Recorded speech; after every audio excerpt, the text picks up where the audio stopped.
This week on Shift Points, call Ozzy Osbourne, because Mama, we're coming home. We got it here. Thanks for joining.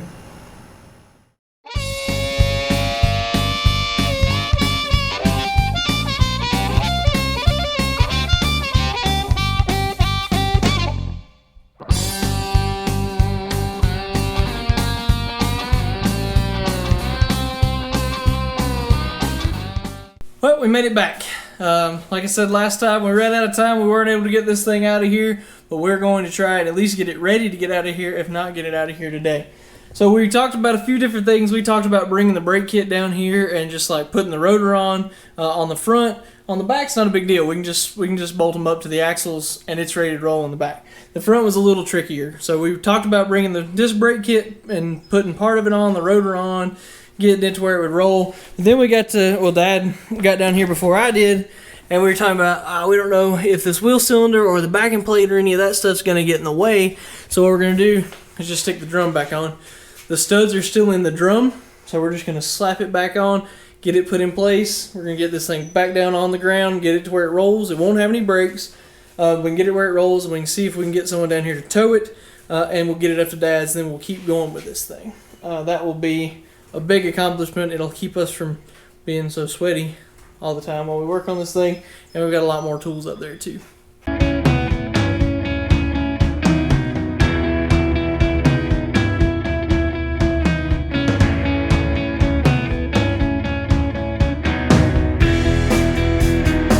Alright, it's on the ground.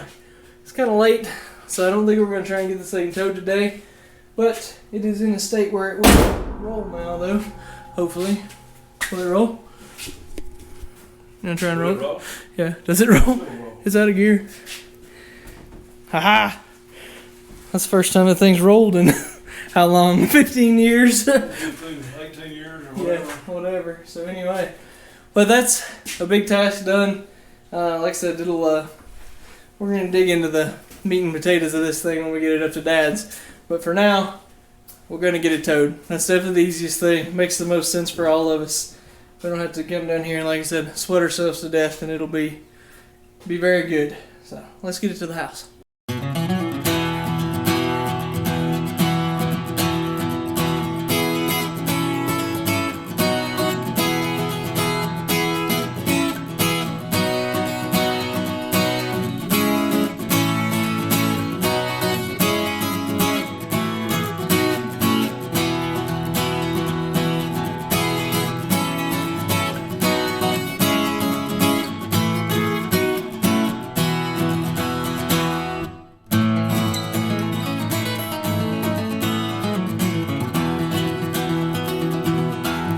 Well, that went about as good as it could have went. We got it loaded up, heading down the road here, going to get it up to Dad's. So there it is, cruising along. First time that thing's seen daylight in 15 years. This is sunshine, I should say.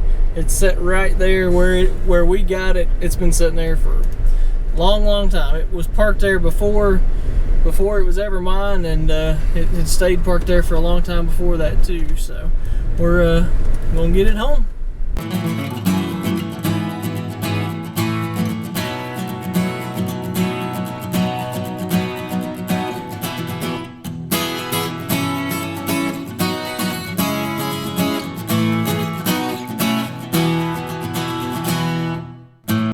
Come on, Tony.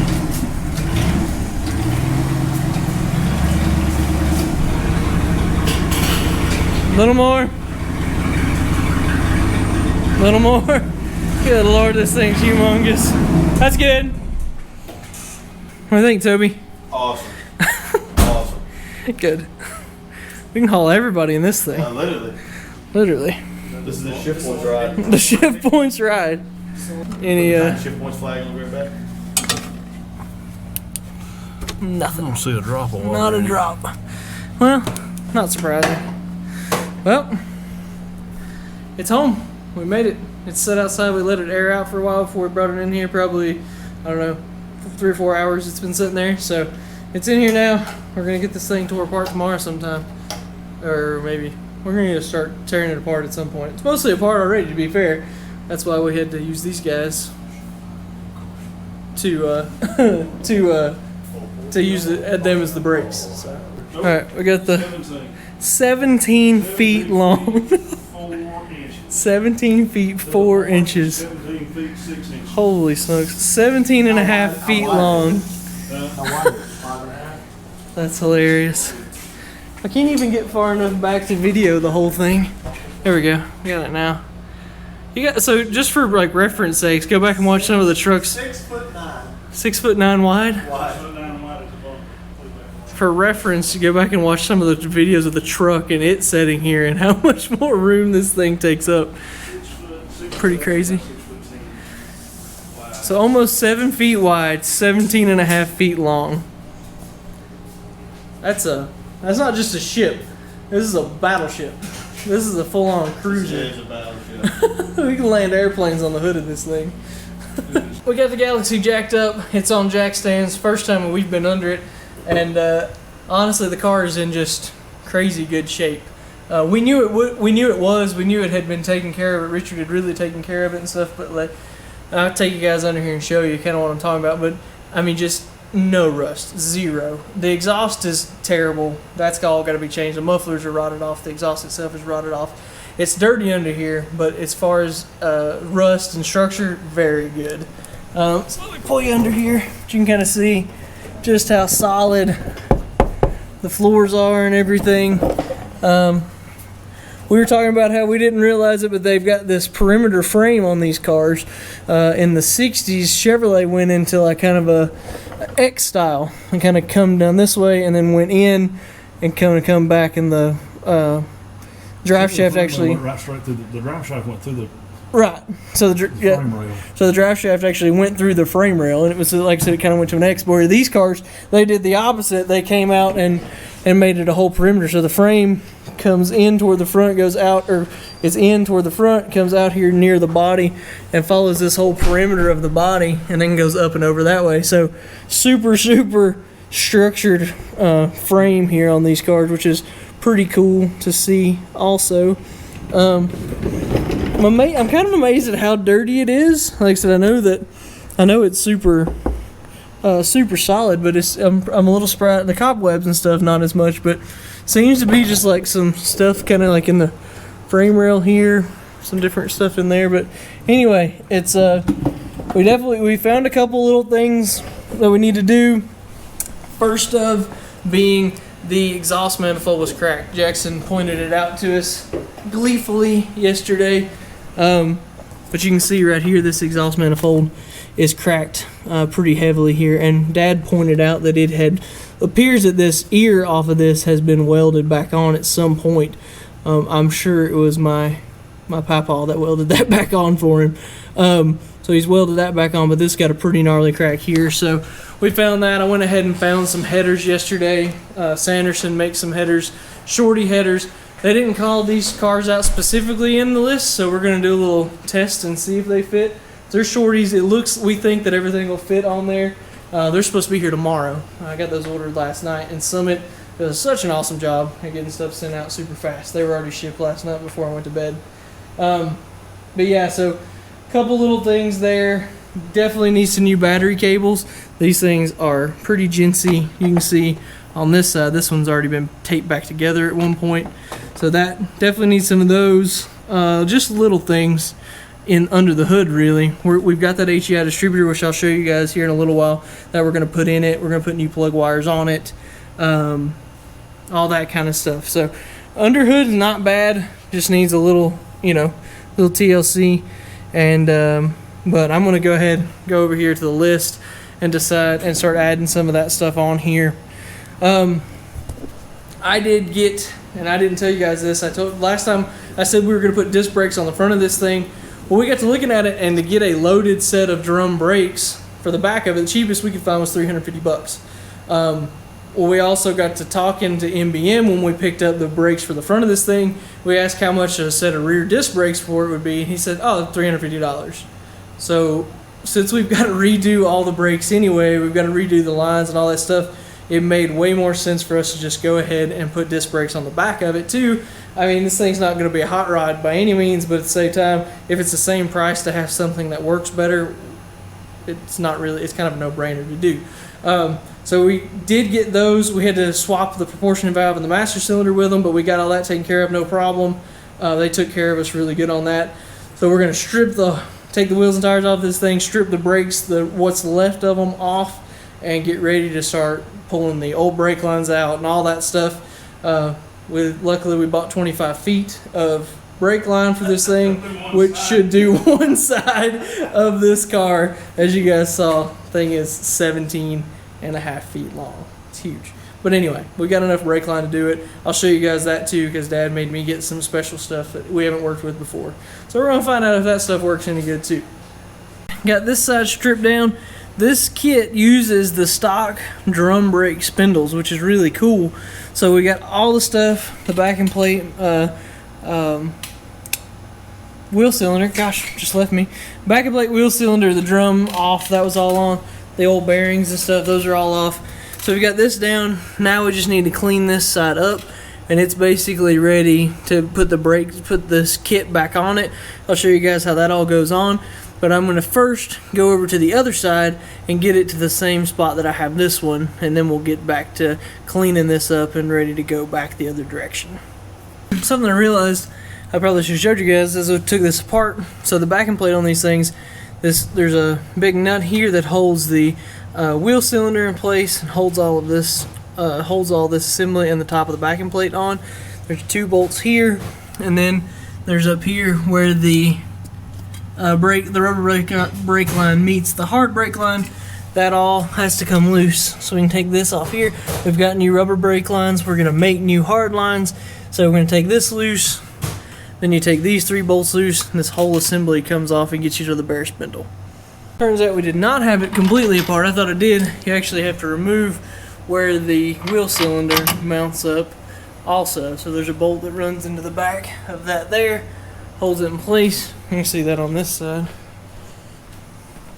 Right there, that guy right there, you have to take that off also. So I wasn't hardly done when I said I was. But Dad's getting that taken off, and we're kind of figuring out what else we need to do. So.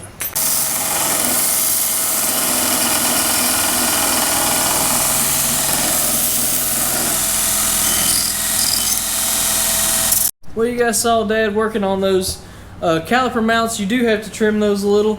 I'll show you. I took them outside to get them painted. You do have to trim a little bit up to clearance the spindle and make sure that bracket mounts up flush and even with the spindle. And I'll show you guys that when we get them bolted up. But Dad's packing the bearings for this stuff now. You guys have seen him do this before, but I'll show you again kind of how he goes about packing bearings. Yeah, kind of a tried and true way. He takes an amount of grease, puts it on his hand, and then just takes the bearings and physically packs it into the bearings. You can sit there and see how that works.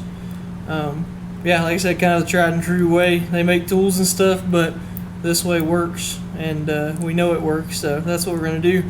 This kit actually comes with what they call the small bearings, which is for the 64 down, and the 65 up has the big bearings. So it does send both sets. This kit kind of goes across the 64 in that body style change from 64 to 65. It covers both of them, so they send all this stuff with it. Luckily, the races that are already in these rotors are made for the small bearings. If we had a 65 and we had to swap it, we'd have to press these races out and put the new races in that are with these bearings here. Luckily, we are running the 64 and back. That's already there. So all Dad's got to do is pack the bearings, and we'll get the rotor mounts on, or excuse me, the caliper mounts on. We get all that stuff on, we should be able to get these bolted right up. So this has been so far pretty good, and it didn't send bolts with a couple things, and we'll show you that stuff when we actually get it bolted up. But in general, this kit has done so far has done really well. While we let some parts dry, we went ahead and pulled the old master cylinder out here, just the 2 bolts holding it in. This thing has seen better days.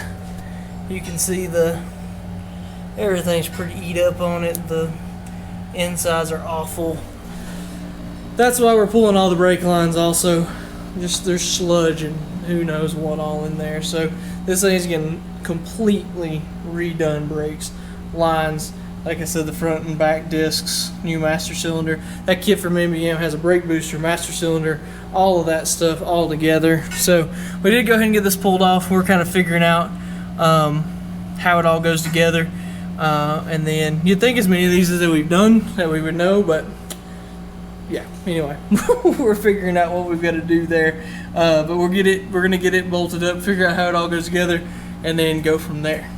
Well, I got under this thing and decided we were gonna mount up the brake booster, master cylinder, and Dad said, well, why don't you pull the seat out of it so you got some room, because you'll have like a king size bed in there if you pull the seat out. And so I got under it, 4 bolts, 4 studs that hold this thing in place. Got those loosened up. I'm gonna go ahead and pull this out and set it out front so we can wait on Jackson to get here so he can help us work on this interior, but it'll get that out of our way and let us be able to work on the brakes a little easier.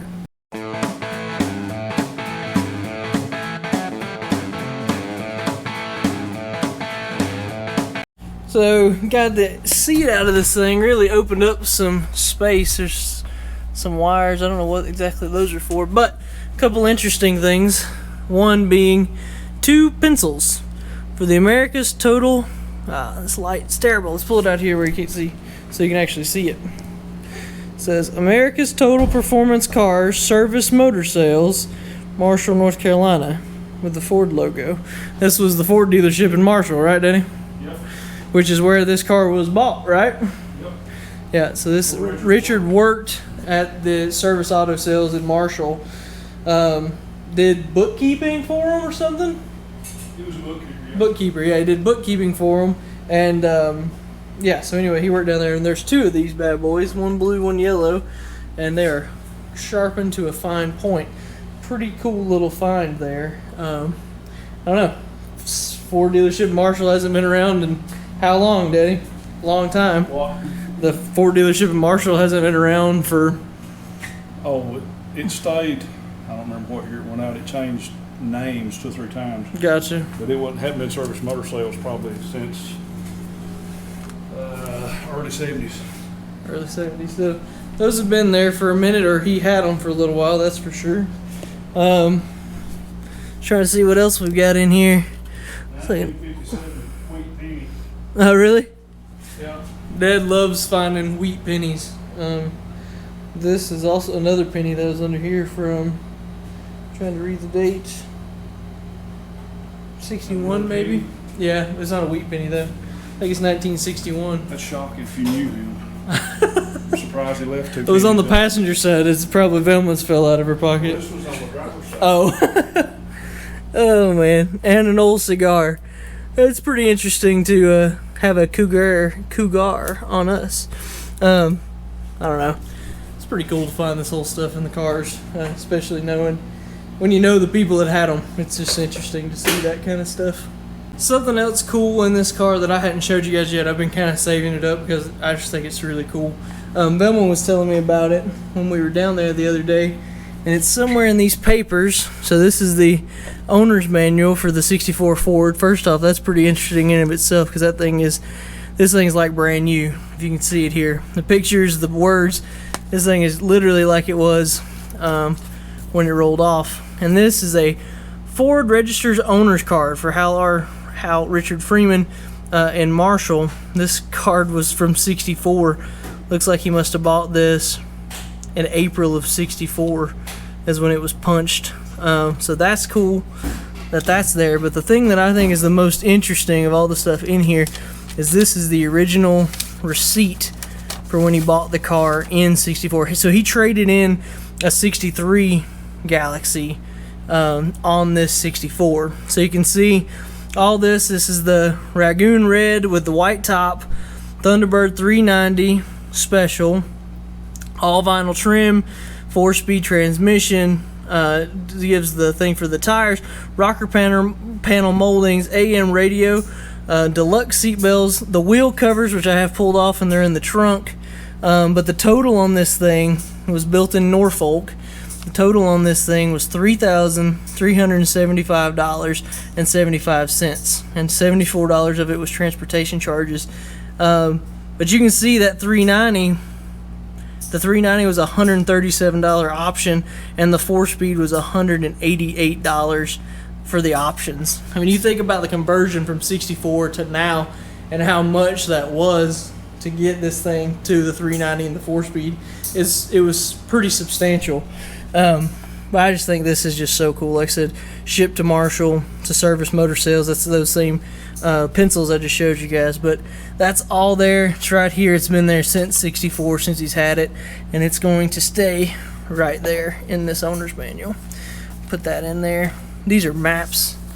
I don't know what these were for. Oh, this is something when he, some car shows that he entered, some numbers they've put in it. Richard Freeman. All original. Yeah, so these are some car show tags and then some maps. Tour guide map of Pennsylvania, Delaware, Maryland, Virginia, West Virginia, and another one. This car has been a lot. It's got 90-some thousand miles on it. They drove it a bunch. They drove it up north. They drove it to the beach. They took it to Myrtle Beach. I mean, this thing's been around. So we're going to put it back in service when we get this thing back together. It's really cool. So Dad went and got the caliper mounts. They're pretty dry, looks like. But you can see, I wanted to show you guys where we ended up having to trim. Had to trim around this part of the spindle itself. The instructions actually show grinding the spindle. Get that grease off of me so I don't get it on the camera. Show grinding this spindle, but I'm with that. It makes way more sense to grind this here. And there's also one spot right there that had to be ground also. Now that he's got that clearance, that just lays right here. This bolt's on the front side of the spindle here, and on the back side of the spindle here. The bolt goes through the old original bolt for the backing plate, or bolt hole for the backing plate, and then comes through where that brake, the wheel cylinder mounted here. Bolt comes through here and mounts up here. That's what bolts all that together. Me and Dad have already talked about making sure that these are tight, and probably make sure that they maybe even have a little Loctite on them. Last thing we want is another incident like we had with the red truck, which you can check out in some of our previous videos. I'll put it right up here so you can check out what happened. I know you guys have seen this before, but I want to show you again how Dad kind of preloads the bearings. Just run that up till it touches. Back it off just a little bit.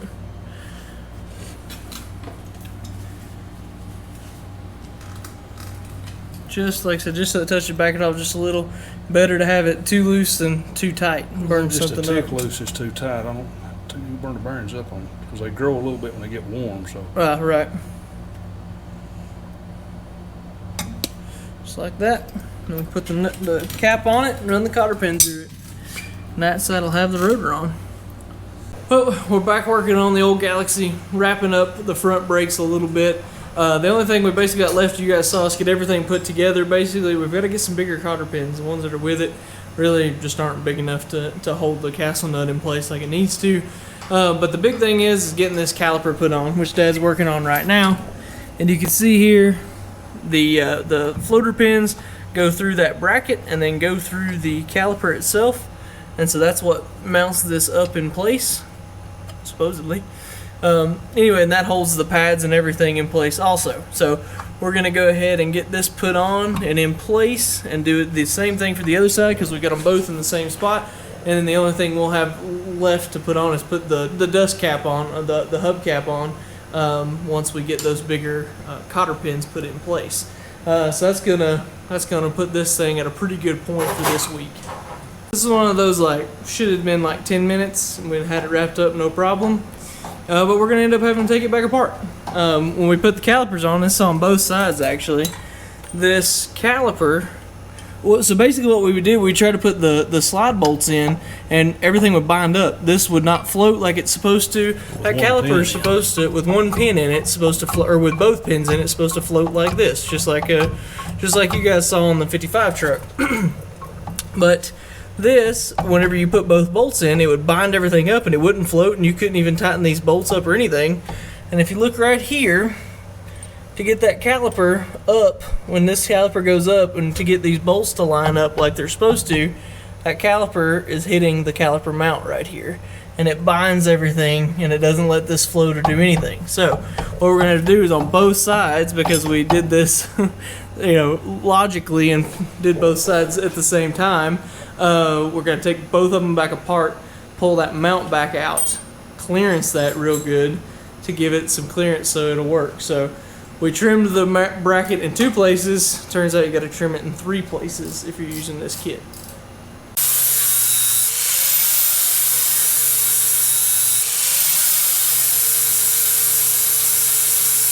Alright, we got this thing put back together. That's tightening up the slide bolts now. If you can watch it, once he gets that tight, he'll show you what it's supposed to be like. I hope. See, that caliper is supposed to be able to freely slide like that. So, took some material off of here and on the bottom side in the same place, and that gave us enough clearance. So we did that, took that grinder, you guys saw that grinder, grinded that off, took it out, hazed a little paint on it, and then dropped it back in place here. So now, that's how it's supposed to be. So the main hardware on the front here is now kind of wrapped up for now as far for the brakes. I think that brings us to a stopping point for this week. We got this thing back. First time it's seen sunlight in probably 15 or 18 years or however long it's been. Got to see some really cool stuff about the stuff that was in the glove box and stuff like that. And then we started working on doing some upgrades with this disc brake kit from MBM.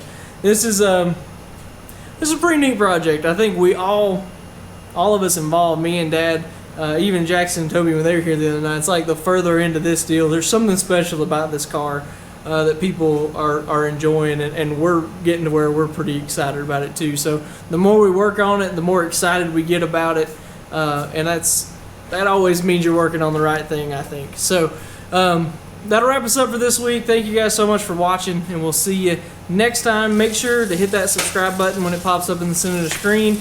Make sure to follow us on Instagram and Facebook, putting up stuff there pretty much every day at this point. So make sure to follow along there.